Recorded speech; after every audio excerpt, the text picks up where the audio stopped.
न्यायप्रिय राजा अपने महल की बालकनी से राज्य की समृद्धि निहार रहे हैं। इसी समय तीन मशहूर चोर, पहला चोर मास्टर ऑफ डिस्गाइज, दूसरा चोर तेज हाथों वाला लॉक पिकर और तीसरा चोर चालाक रणनीतिकार एक गुप्त तहखाने में मिलते हैं। हम तीनों मिलकर वह करेंगे जो आज तक किसी ने नहीं किया। तीनों के चेहरे पर रोमांच और आत्मविश्वास है और वे शाही खजाने की चोरी का साहसिक प्लान बनाते हैं। पहला चोर पहरेदार की पोशाक पहनकर खुद को शीशे में देखता है। उसकी चाल में आत्मविश्वास झलकता है। मेरे जैसी भेष बदलने की कला किसी के पास नहीं। दूसरा चोर एक जटिल ताले को चुटकियों में खोल देता है। उसकी उंगलियां बिजलियों सी तेज है। कोई भी ताला मेरे आगे टिक नहीं सकता। तीसरा चोर महल की गुप्त सुरंगों का नक्शा फैलाता है। उसकी आंखों में बारीकी से सोचने की चमक है। हम महल में ऐसे घुसेंगे कि किसी को भनक भी नहीं लगेगी।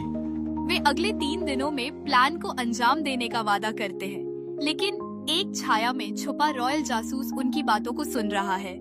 रॉयल जासूस आगे बढ़कर सारी योजना राजा को बताता है। मंत्रीगण सुरक्षा बढ़ाने और जाल बिछाने की सलाह देते हैं, पर चतुर रानी राजा के कान में कुछ फुसफुसाती है।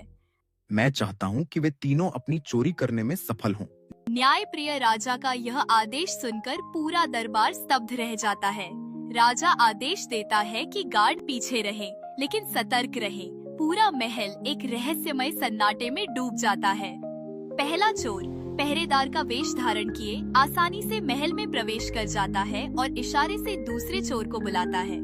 दूसरा चोर अपनी चाबी से ताले खोलता है। उसकी हर हरकत में चतुराई है। वे दोनों शाही खजाने तक पहुंच जाते हैं, जहां जगमगाते गहनों की रोशनी उनकी आंखों में चमकती है। लेकिन जैसे ही वे मुकुट उठाने ही वाले होते हैं, उन्हें एहसास होता है कि तीसरा चोर अभी तक नहीं आया। तभी अचानक दूर से पहरेदारों की पदचाप सुनाई देती है। दोनों घबराकर खजाने का थोड़ा सा हिस्सा लेकर भाग निकलते हैं। न्यायप्रिय राजा गंभीर स्वर में पूछते हैं, तुम्हारा तीसरा साथी कहाँ है? दोनों चोर झिझकते हुए सिर झुका लेते हैं। हमें नहीं पता, वह आया ही नहीं। इसी पल दरबार के द्वार खुलते हैं। तीसरा चोर आत्मविश्वास के साथ अंदर आता है। सीधा राजा के सामने जाकर झुकता है। दरबार में सन्नाटा छा जाता है। तीसरे चोर की ओर देख रहा है। राजा और रानी की आंखें उसकी ओर टिक जाती है। हवा में नाटकीयता और उत्सुकता है। महाराज, मैं अपने साथियों को बचाने आया हूँ। तीसरा चोर आगे बढ़कर कहता है, हम तीनों ने एक वादा किया था कि अगर एक पकड़ा जाए तो दूसरे उसे बचाएंगे। मैंने उन्हें धोखा नहीं दिया। मैं जानबूझकर नहीं आया था। राजा गंभीरता से पूछते हैं, क्यों? क्योंकि मुझे पता था कि हमारी योजना का भेद हो चुका है। अगर हम सब पकड़े जाते तो कोई किसी को नहीं बचा पाता। अब मैं उनकी जगह अपनी सजा मांगता हूँ। पूरा दरबार स्तब्ध रह जाता है और राजा मुस्कुराकर रानी की ओर देखता है। चोरी बुरी है, लेकिन वफादारी अच्छी है।